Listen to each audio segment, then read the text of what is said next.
Namaskar, Nileshok, with another session of Dr. No Shorts. This one would be session number 6. And the subject is looking at the archaeology evidence around the world, and specifically from the eastern coast of United States, specifically the northeast corner of United States, the New England area, and its connection with Krishna's Dwarka, specifically with the flooding and destruction of Krishna's Dwarka in 5525 BCE, that is 36 years after the Mahabharata war, which happened in 5561 BCE. This would be number 6, Dr. No and Shorts, part 6. Okay, we are going to go to the of course, to United States and a Canadian border, and to the state of Maine. Okay, that's the northeasternmost state of United States, bordering Canada. Interestingly, here we are going to look at something else, but I will tell you the historical significance of this specific evidence, okay, for my multidisciplinary research for the dating of the Mahabharata war, 5561 BCE. So we are going about at least 10 years before our time, 2022. So going back to say 2012 or so, I had completed my research based on 300 plus astronomy pieces of evidence from the Mahabharata text. I put them together. I objectively tested each one of them empirically, scientifically, logically, and put together as the final solution, as if like solving a jigsaw puzzle, crossword puzzle, and the date is 5561 BCE. And then immediately I was very interested, because I was in parallel looking for various pieces of terrestrial evidence. But now that I was very confident about the date, I started my search looking for terrestrial evidence. And in that context, this particular evidence I am going to present it to you today was the first piece of evidence. And I'll tell you the brief story of it. So we are going to the eastern coast of Maine, like the state Maine, okay, that borders with Canada. And this evidence is slightly different, because here we are going to see the effect of land subsidence and its interpretation, but actually factually because of that, or rather you can say the effect of land subsidence on what happens to the perceived sea levels or interpreted sea levels. Okay, so it's very critical for that reason. But the other reason, as I said, is this is the first piece of terrestrial information that came to me, and it came from a somewhat unusual source. Okay, not someone who was familiar with Mahabharata, Krishna, or Indian Itihasa. Okay, it was actually a marine biologist by training, and somebody who worked into the United States Navy. Okay, so that person read my books, and because of his marine geology background, I think, he suddenly tried to make the connection, okay, between my claim for 5561 BC as the year of Mahabharata war, but especially the connection of that with the flooding and destruction of Krishna's Dwarka in 5525 BCE.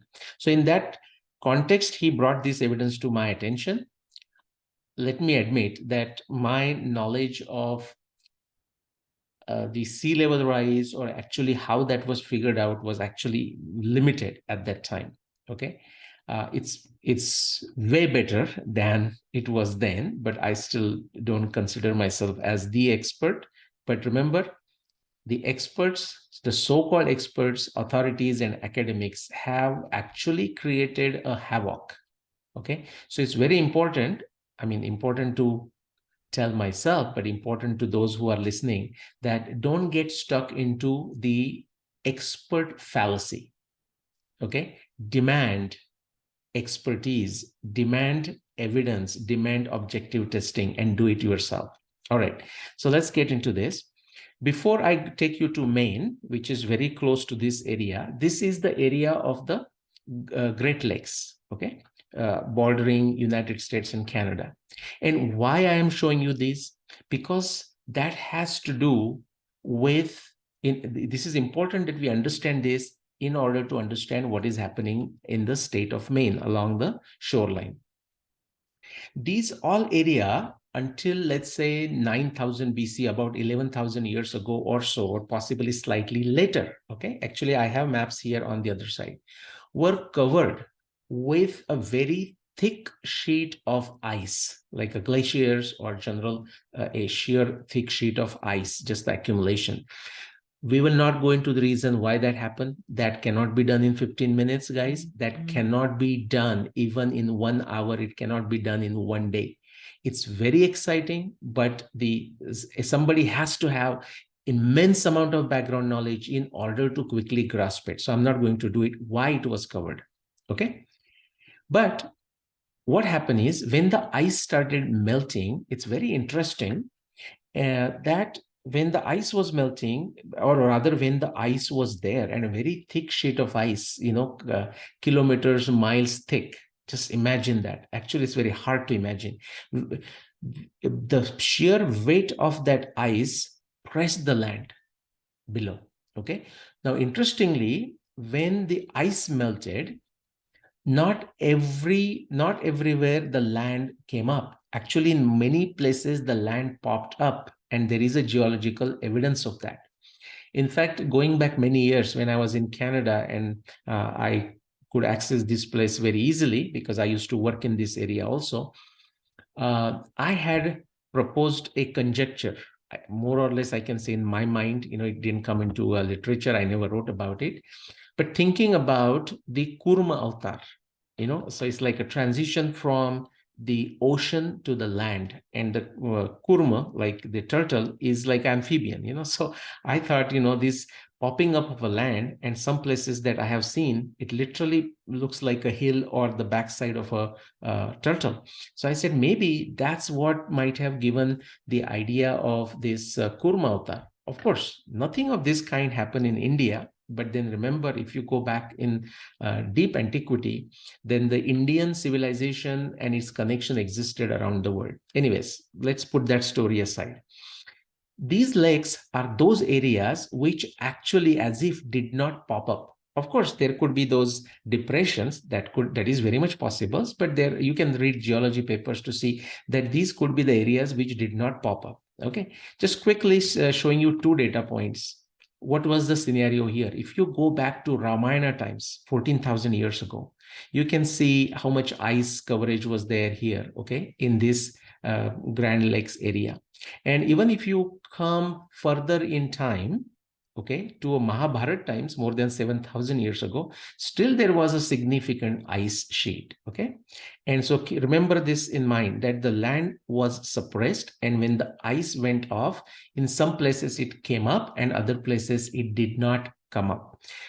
This background knowledge is important to understand what I'm going to show you in state of Maine. So where is that state of Maine?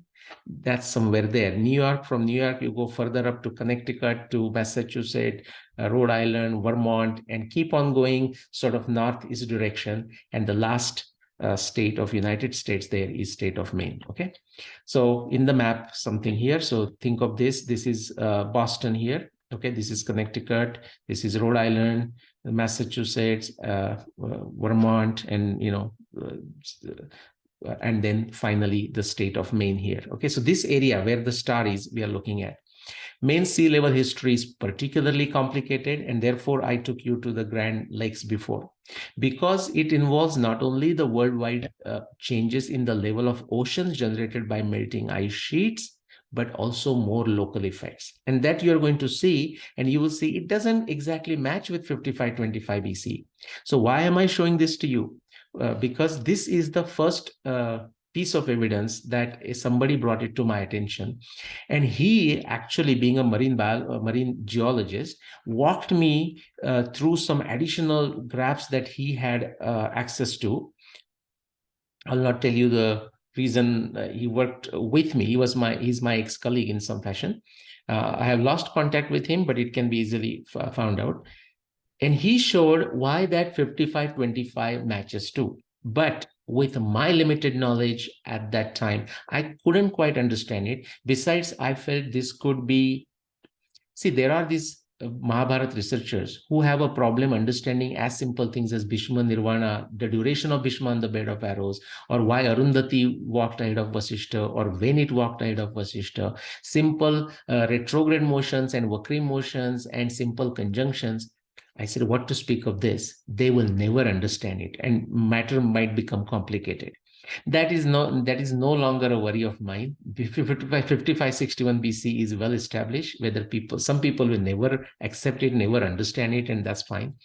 So now I'm showing it to you, but that time I didn't feel like showing this as a first piece of evidence, okay? But he convinced me that it is for 55-25 BC. I'm going to show you the graph, but even you, just at a superficial knowledge, you will also not see something happening in 55-25 BC. This is the problem, because there is a subsidence is also happening.